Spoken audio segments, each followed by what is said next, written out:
여러분, 오늘 아침 일어나자마자 건강을 위해 맹물 한 잔을 마셨습니까?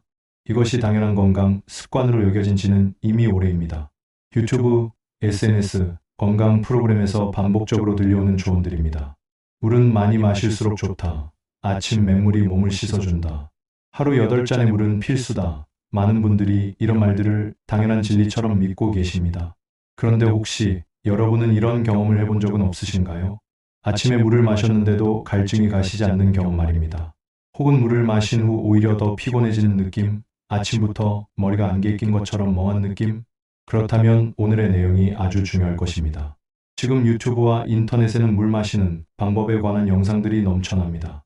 아침에 일어나자마자 물을 마셔야 하는 이유, 올바른 수분 섭취 방법, 물만 잘 마셔도 질병을 예방한다. 이런 제목들의 영상들입니다. 그런데 정작 의학적으로 가장 중요한 전제 조건이 언급되는 경우는 거의 없습니다. 바로 누구에게, 어떤 상황에서인지 하는 조건 말입니다. 우리의 몸은 모두 다릅니다. 연령, 건강 상태, 복용 약물, 신진대사, 생활 패턴, 이 모든 것이 다릅니다. 그래서 같은 물 한 잔도 누군가에겐 약이 되고 누군가에겐 독이 될 수 있습니다. 만약 이런 증상들이 당신에게 있다면 이것은 단순한 노화나 피로가 아닐 수 있습니다. 아침에 물을 마셨는데도 갈증이 계속 난다거나 머리가 안개 낀 것처럼 멍하거나 집중력이 떨어지고 기억력이 감소하거나 몸이 붓는 것 같고 기운이 없거나 어지러움을 느끼거나 무기력감이 계속된다면, 이런 증상들이 반복된다면 세포가 물을 제대로 활용하지 못하고 있다는 신호일 수 있습니다.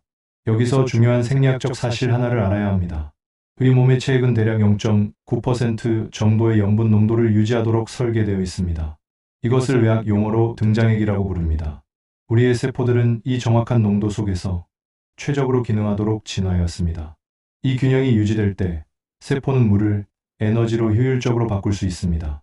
뇌는 신경 신호를 정확하게 전달합니다. 심장은 규칙적으로 뛸 수 있습니다. 근육은 제대로 수축합니다. 신장은 효율적으로 여과 작용을 합니다. 그런데 여기서 문제가 생깁니다. 우리가 나이를 먹으면서 우리 몸은 점차 이 균형을 조절하는 능력을 잃어갑니다.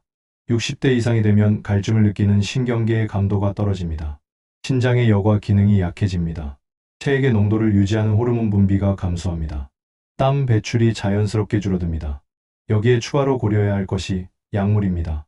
만약 당신이 혈압약, 특히 이뇨제 종류나 당뇨병약, 심장질환약, 일부 정신과 약물을 복용 중이라면 신체의 전해질 균형에 영향을 미칠 수 있습니다. 이뇨제는 특히 나트륨과 칼륨을 배출시키는 작용을 합니다. 그런데 이때 소금기 없는 맹물을 과다하게 마신다면 몸의 전해질 불균형은 더욱 심해질 수 있습니다. 상황을 상상해 보세요. 당신은 아침에 일어나 맹물을 마십니다. 물은 들어옵니다. 하지만 염분은 없습니다. 나이가 들거나 특정 약을 복용 중이거나 땀 배출이 줄어든 상태라면 당신의 몸은 이 불균형을 조절하지 못합니다. 결과적으로 어떤 일이 일어날까요? 세포 밖의 염분 농도는 점점 낮아집니다. 반면 세포 안의 염분 농도는 상대적으로 높아집니다. 물은 농도가 낮은 곳으로 흐르는 성질, 즉 삼투압이라는 성질이 있습니다. 그래서 세포 안의 물이 세포 밖으로 빠져나가려고 합니다. 결과적으로 세포는 탈수 상태가 됩니다. 역설적이지만 물을 마셨는데도 세포 안에서는 물이 부족한 상태가 되는 것입니다. 이때 가장 민감하게 반응하는 기관은 뇌입니다. 뇌세포는 정전기 신호로 작동합니다. 신경세포 안팎의 나트륨, 칼륨, 칼슘 같은 전해질의 농도 차이가 이 신호를 만듭니다. 전해질이 부족해지면 뇌의 신경 신호 전달이 약해집니다. 이때 나타나는 증상이 바로 브레인 포그라고 불리는 아침에 머리가 안개 낀 것처럼 멍한 느낌입니다. 집중력이 저하되고 기억력이 감소하며 판단 속도가 저하되고 반응 속도가 감소하며 무기력감을 느끼거나 어지러움을 느끼게 됩니다. 많은 사람들이 이런 증상을 나이 때문이겠지, 또는 수면이 부족했나 보다 라고 생각합니다. 하지만 실제로는 세포 수준의 전해질 불균형이 원인일 수 있습니다. 의학을 깊이 있게 공부하면 발견하는 중요한 사실이 하나 있습니다. 우리 몸은 거대한 전기 시스템이라는 것입니다. 심장이 뛰는 것, 전해질을 통한 전기 신호입니다. 근육이 움직이는 것, 전해질을 통한 전기 신호입니다. 뇌가 생각하는 것, 신경세포 간의 전기 신호입니다. 신장이 여과하는 것, 세포의 펌프 작용, 즉 전기적 에너지입니다. 모든 것이 나트륨, 칼륨, 칼슘, 마그네슘 같은 전해질을 통한 전기 신호로 작동합니다. 당신이 사용하는 스마트폰을 상상해 보세요. 배터리가 약해져 20% 정도 남으면 어떤 일이 일어날까요? 반응 속도가 느려집니다. 앱이 자꾸 먹통이 됩니다. 화면이 깜빡입니다. 가끔 오류 메시지가 나옵니다. 고장이 난 것은 아니지만 작동이 제대로 되지 않습니다. 우리의 뇌도 같습니다. 전해질, 즉 배터리가 부족해지면 신경 신호 전달 속도가 느려집니다. 기억 처리에 오류가 생깁니다.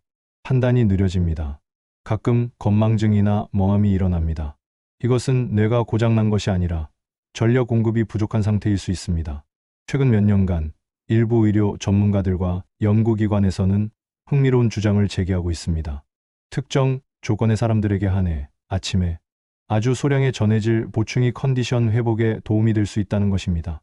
특히 60세 이상이거나 이뇨제나 혈압약을 복용 중이거나 아침마다 어지러움과 무기력감을 자주 느끼는 경우, 아침에 머리가 멍한 브레인 포구를 경험하는 경우에 해당합니다. 다만 이것이 모든 사람에게 적용되는 것은 아니라는 점을 강조합니다. 이 정보를 들으면 많은 분들이 오해합니다. 그럼 소금물을 많이 마셔야 하나요? 절대 아닙니다. 이것을 명확히 하고 싶습니다. 이것은 치료가 아닙니다. 모든 사람에게 권장되는 건강법이 아닙니다. 약도 아닙니다. 누구에게나 적용되는 만능 해결책도 아닙니다. 다만 선택지 중 하나입니다. 특정 조건에 있는 분들이 필요하다면 시도해 볼 수 있는 옵션이라는 뜻입니다. 만약 시도한다면 다음과 같은 원칙이 있습니다. 물의 온도는 미지근한 온도, 약 3540C가 좋습니다. 찬물은 소화에 부담을 줍니다. 양은 한 컵에서 2컵 정도면 충분합니다. 약 20만 400ml 정도입니다. 소금의 양은 한 꼬집 정도, 약 12g면 충분합니다. 맛의 기준은 마셨을 때 불편할 정도로 짜다면 그것은 이미 과한 것입니다. 미묘하게 짠맛이 중요합니다.